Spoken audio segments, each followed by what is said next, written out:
Um ótimo dia a todos os estudantes, pesquisadores, conhecedores das escrituras e também um forte abraço àqueles que passam pela primeira vez no canal. Eu gostaria de dizer a vocês que o botão Seja Membro já está ativo no canal. Peço que aqueles que puderem, lembre que é somente os que puderem, se torne um membro do canal e ajude ainda mais o canal do Conhecimento crescer. E a família Conhecimento agradece. Eu me chamo Rony Leal. Roda a vinheta.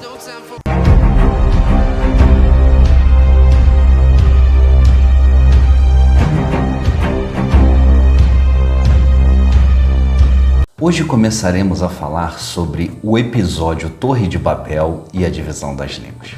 Farei uma playlist, não sei se levará 5, 6, 7 aulas, mas abordaremos aquilo que a teologia cristã fala, aquilo que ela não fala, aquilo que está nos textos e nas letras hebraicas e também o conto sumeriano. Aqueles que já vêm vendo todos os vídeos sabendo que sempre faço uso das interpretações de Zecharia Sitchin na Crônicas da Terra, de onde a Bíblia ela foi copiada, muitas coisas foram adaptadas desses contos que rondavam a Mesopotâmia, e falaremos sobre isso, dedicadamente sobre a cidade de Babel e a sua torre ali edificada. Será o que aconteceu? Será que o que a teologia cristã e as religiões cristãs falam, será que realmente é dessa forma? A maioria tem essa história de Babel como uma confusão, onde o povo decidiu alcançar a Deus pelos seus meios próprios, fazendo ali uma torre e causando uma certa divisão. Mas será que realmente é isso que o texto fala? E este relato se encontra no capítulo 11 de Gênesis. Vamos passar a ler pausadamente, detalhadamente, o versículo 1, que diz assim: Ora, em toda a terra havia apenas uma linguagem e uma só maneira de falar. Quando você pega uma tradução, às vezes de tão ridícula que a tradução é, não se consegue entender o porquê que usa palavras repetidamente para dizer a mesma coisa. Se o texto diz que só existia uma linguagem e uma maneira de falar, obviamente está na cara que se existia uma linguagem, era somente uma maneira de falar. Mas será que realmente é isso que o texto hebraico quis dizer? Ou a tradução religiosa trouxe uma tendência ou alguma outra forma de se expressar que não é a original? Vamos analisar detalhadamente. O texto diz que em toda a terra havia uma só linguagem. Porém, a religião cristã, ela diz que tudo descendeu depois do dilúvio de Noé. Se tudo descendeu de Noé e o povo ainda estava na Mesopotâmia, como assim toda a terra era somente uma linguagem? E com isso já começamos a parar algumas arestas. Dentro da filosofia cristã, não pode ser toda a terra, porque o povo está somente ali, no crescente fértil, somente na Mesopotâmia. Então toda a Mesopotâmia, todo aquele povoado falaria uma só língua. Mas existem aqueles que defendem, e eu creio que vocês já ouviram dizer, que a expressão toda a terra aqui se referia antes da terra se dividir. Alguns acreditam que antes que a terra se dividisse, antes que a terra rachasse, o homem já estaria habitando nela. Mas será o que as tábuas sumerianas falam a respeito disso? Vamos analisar o que a 12ª tabuleta diz. Quando fizer sua viagem às terras de além dos oceanos, lhe dirá o Marduk que se encontre contigo. A terra por onde vaga está naquelas partes da terra. Assim disse Enlil a Anu. Essa história é quando Anu veio visitar com o seu carro de fogo, aquele mesmo carro de fogo que a Bíblia fala que ele veio visitar a terra, ele queria ver o seu neto Marduk. E Enlil disse a ele: olha, quando você atravessar os oceanos e ir lá para o outro lado, para as outras terras, isso quer dizer que a terra já estava dividida.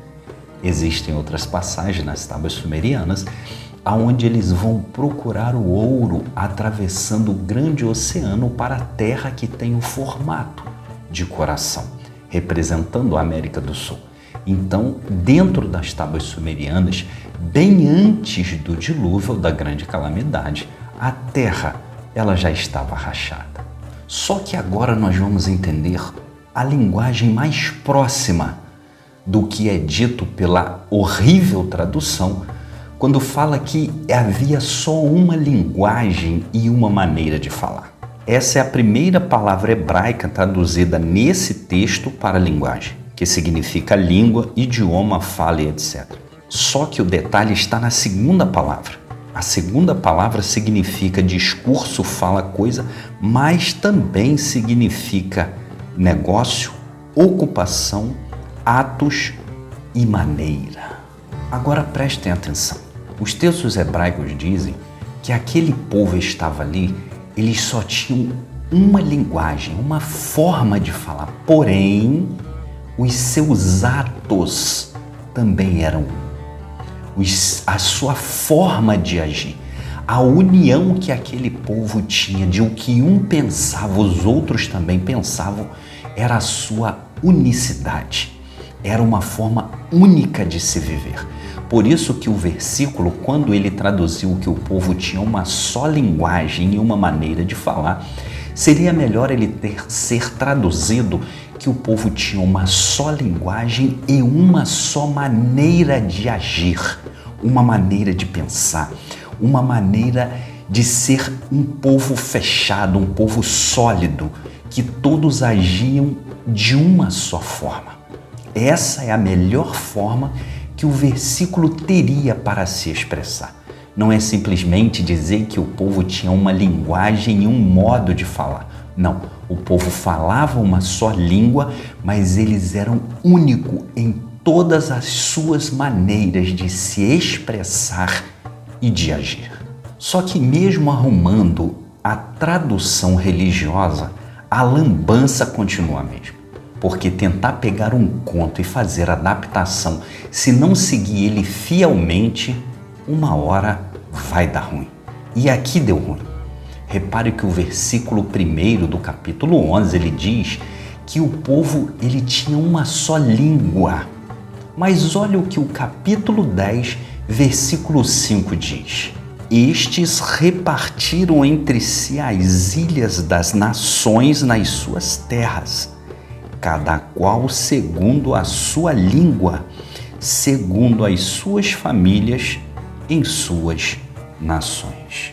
Repararam que o capítulo 10 diz? Ele diz que as ilhas foram repartidas, suas terras foram repartidas cada um segundo a sua língua, segundo a sua família. Mas as línguas não foram repartidas somente no episódio da Torre de Babel? E para arrumar isso, a teologia tem que explicar que o capítulo 10 ele veio depois do acontecimento do capítulo 11, dando sequência à metade do capítulo. E para começar a entender essa bagunça, nós temos que ir para as fontes de onde a Bíblia tirou partes, pedaços, uma colcha de retalho para se formar. Vamos para as tábuas sumerianas, traduzidas por Zeharia Sitchin. Ali diz que os Elohims, em um dado momento, dividiu a terra em 4 regiões. Por isso que, às vezes, você pega a Bíblia e vê que a Bíblia existe em 4 cantos. São essas 4 regiões que a terra foi dividida. E aqui eu abro uma ressalva para aqueles que não viram ainda os outros vídeos das tábuas sumerianas. Vocês podem talvez ficar voando em alguns detalhes, porque eu não vou voltar novamente para explicar certos tipos de coisa. Convido para que possam ver os outros vídeos e entrar no âmago da história. E como sempre acontece na história, Marduk é o prejudicado. Por ele ser filho de Enki, um dos filhos bastardo de Anu, toda a realeza é destinada a Enlil. Como o rei supremo e o senhor do mandato, quem tem os seus privilégios melhores e maiores também vai para os seus filhos. Marduk sempre tem um prejuízo em cima de alguma coisa, casado com uma terrestre. Ele não pôde, em dadas vezes, voltar para Nibiru e aí por diante. Mais uma vez, a terra dividida e a sua parte, o seu quinhão, aquilo que ele iria dominar, ser neto do rei supremo da cidade celestial, ele não teve a sua parte.